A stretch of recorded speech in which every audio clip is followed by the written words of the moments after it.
कहत कबीर सुनो भाई साधो, कहत कबीर सुनो भाई साधो, अरे कहत कबीर सुनो भाई साधो, कहत कबीर सुनो भाई साधो।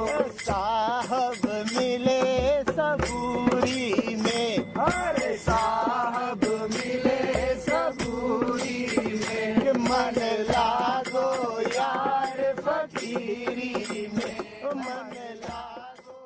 Know about you if you come from the world of Christianity or something like that, because I heard in you something like sound like Christian a little bit. It's not aggressive, right? So just I love Jesus. good. I love Krishna. Good. I love Buddha. They are all wonderful.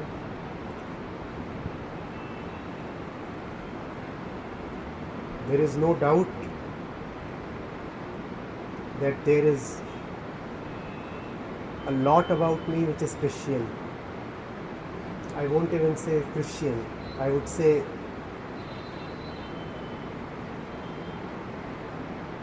in tune with Christ, in accordance with Christ, in love with Christ.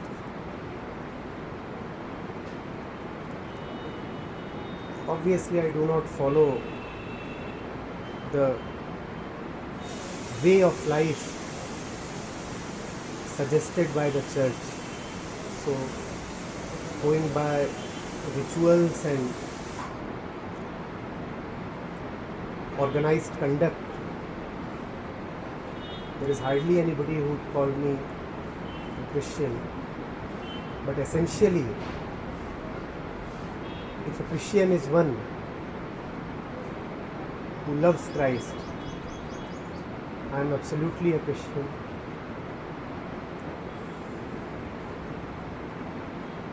Thank you for your honesty. Thank you very much.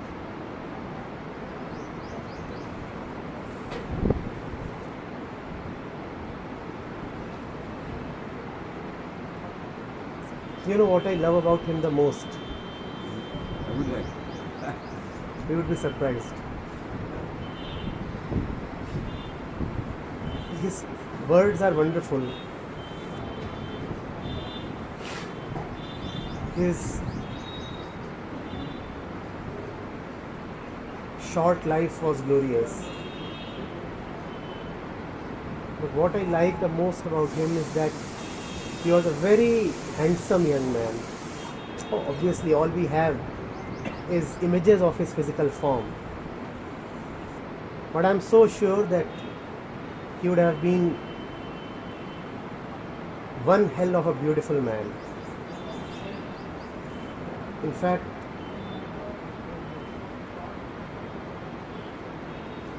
a lot of my students are in their 20s.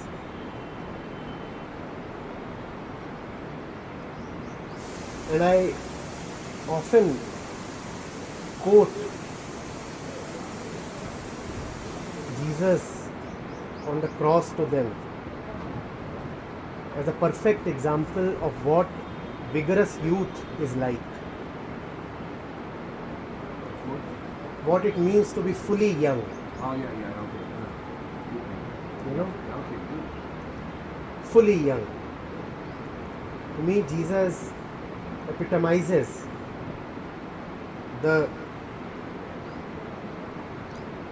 fullness of life, the rebellion of a young man.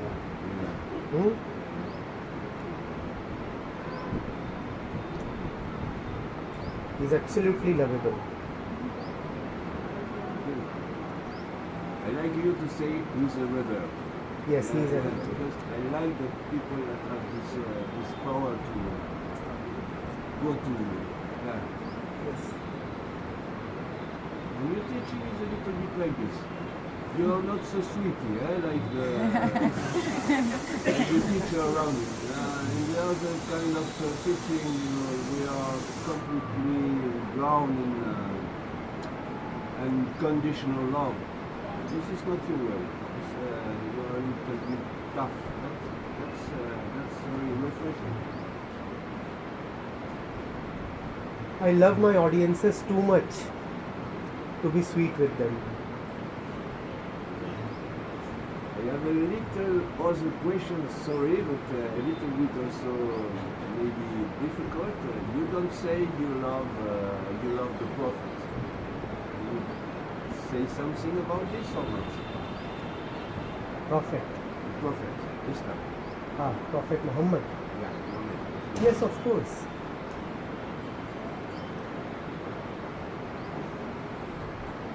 We organize learning camps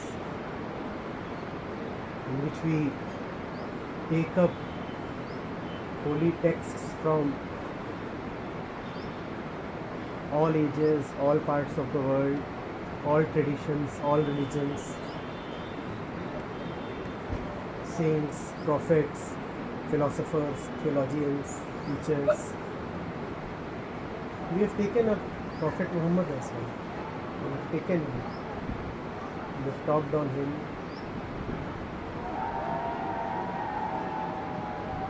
A few of my good friends, good students are devout Muslims.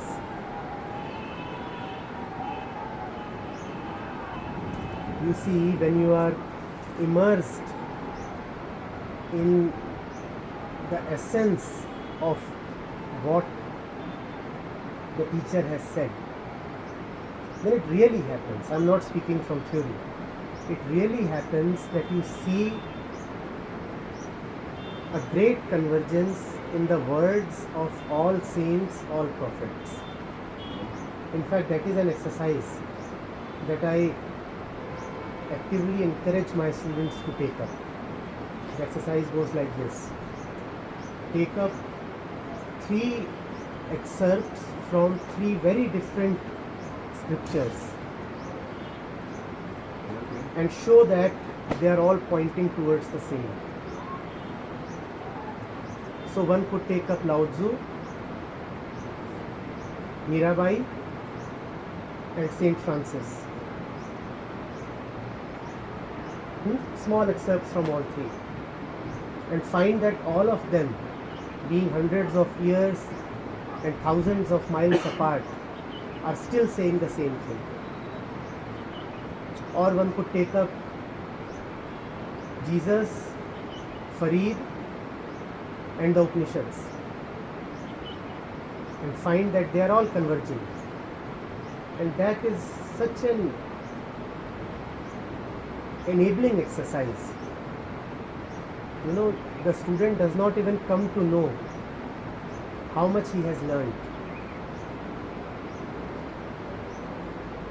To see that all the flowerings are drawing their nourishment from the same root is to really reach the essence of Godhood. Often it happens that one gets stuck at the prophet and does not reach God. But when you see that all prophets are in their own way, and remember, I must also add that the ways of all prophets will be limited ways. Their ways will be limited by their personality, by their situations, by the environment of their times, by their education, by everything that goes along with living like a person. So their ways will be very limited. But one cannot be looking only at his words or his actions. One has to go deeper than that. One has to go deeper than that with great closeness, with great love. Instead of having the attitude to find a fault, one has to figure out if it doesn't resonate with the truth, it probably couldn't be what he said.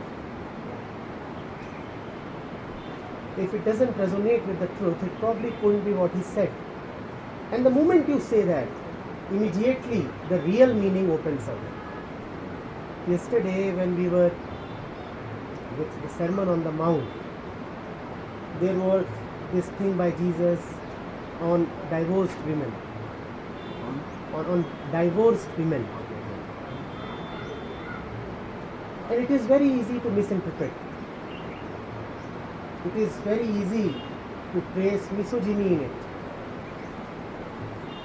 But if you are in love with Jesus, then you will know that someone like him can never say anything that is not befitting the standards of the absolute. And then the moment you say that, the real meaning opens up. And the real meaning is stark and beautiful. In fact, then you are left wondering that could this beauty have been possible had Jesus expressed it any differently? Then you also know why it has been expressed in a cryptic way. Because only in that cryptic way does the meaning present itself, open itself up so nicely, so eloquently. So, same with Prophet Muhammad. A lot of what he said can be taken as pedestrian or violent. That can be very easily done. But one has to go to him with love, with a certain consideration, with a remembrance that Arabia of his time was actually a very violent place, where every prophet operates in a certain set of external conditions, and hence his words must be taken in that regard. And then you find a totally different man talking. You will feel good about that man. Great work, huh? Tough work, huh? When you read the Quran, it's not so, Yes. not so easy, huh? I agree with that. Okay, thank you. I agree with that. I am also critic about the book of Christianity. Many things are. All the books. It is not only about the book of Muslims or book of Christianity. Even in the Upanishads, there are many utterances. And the Upanishads are supposed to be very didactic. They were meant to be instruments of teaching. But even in them, where the discourses are supposed to be the purest, because it is just a conversation between the teacher and the student. Even there you find things that are quite baffling. Sometimes you have to ignore them, sometimes you have to say that, why must I be too interested in this? Let me, flip another page and move there. And in the life of Jesus, it's difficult to find very bad accident. My favorite moment is when he is able to face the crowd and say, the one who will never fade into bad throw the face of the crucifixion. Yes. He was very courageous for me. Yes, of course. Very, Of course. But even his demeanor in that sense, like, he's sitting there teaching, drawing in the sand, and then the Pharisees come and bring a woman up to him and say to him, Jesus, this lady has sinned, shall we stone her? And he ignores them. He keeps drawing, and they're waiting, building up a crowd to see what he's going to say. And then he turns to them and says, him among you who has not sinned, let him cast the first stone. And goes back to continue drawing on the ground. And he looks up after a few minutes and everyone's gone, and the woman's just left there. And he says to her, no one stoned you, what's happened? So, you can So see much just- like a it's the, hero from a novel or a movie. Yeah, you can see it just doesn't even give it the time of day, not even a bit of a rise that they want out of him. He just continues growing on the ground like there's nothing, and sharp sword, sharp stab, one simple sentence, no talk of drum and all this stuff, this language, I have no idea what samadhi, I don't know what these words mean. But in that action itself, if you truly read it with your eyes to see, and ears to hear, you'll see the caliber of this guy's sword. To pierce through and cut through the shit. You see why I like him as a young man. Huh? Yeah, sure. The substance is there, and the style. The style.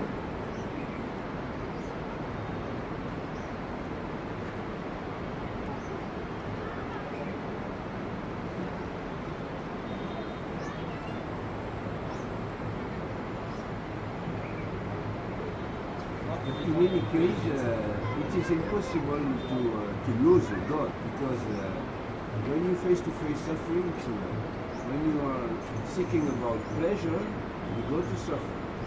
So in any way, any roads. These are two different types of sufferings. Again, I'll come back to that. There is one suffering that you get when you chase pleasure. It is that first type of suffering, man-made. Then there is another suffering that you get when you chase truth. In either case you will suffer, whether you chase pleasure or whether you seek truth. Choice is yours. Which suffering do you prefer? If you chase pleasure, you will suffer. And if you seek truth, then too you will suffer. But in these two types of sufferings, there will be a qualitative difference. Which one do you want? Which one do you want? Suffer you would. That is inexorable. Now, which kind of suffering do you want? Truth doesn't bring pleasure. Yeah? Truth doesn't bring pleasure. Truth. Oh, truth doesn't bring pleasure.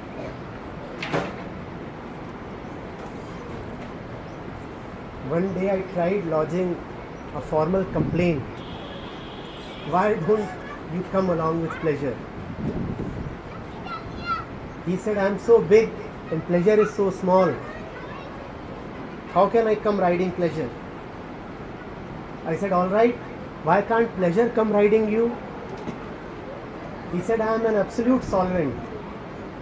When pleasure comes riding me, he gets dissolved in me.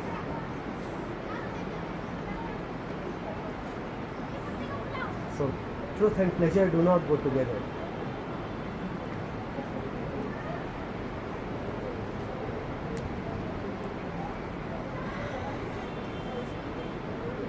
Joy, yes. Joy, yes.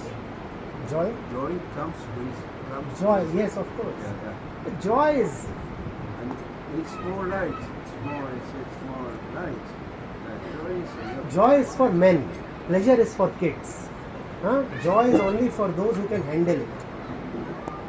Joy is the pleasure that you get when your heart is being stabbed. It is a pleasure, but that kind of a pleasure. Only real men can take it. Pleasure is the pleasure of toys. Pleasure is the pleasure of kids. Joy is the pleasure of taking it right here.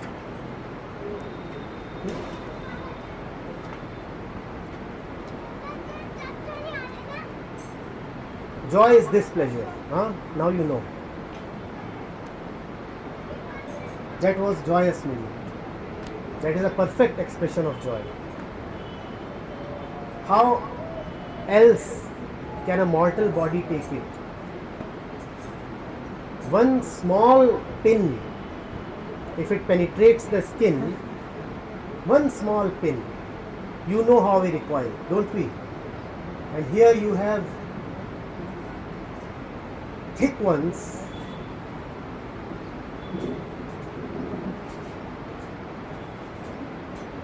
And then you are carrying it on your back.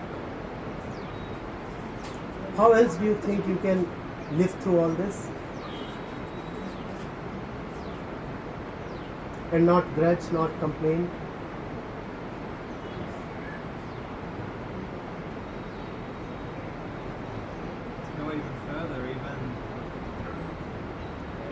compassion for the people who are banging you into the cross. Forgive them, Father, they don't know what they do. So full of joy that it's pouring out. Pouring out like this. Pouring out.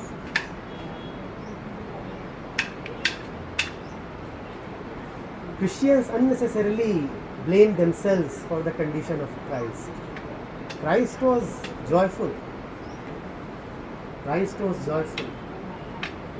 You don't need to think that you brought suffering to Him. Nobody can bring suffering to Christ.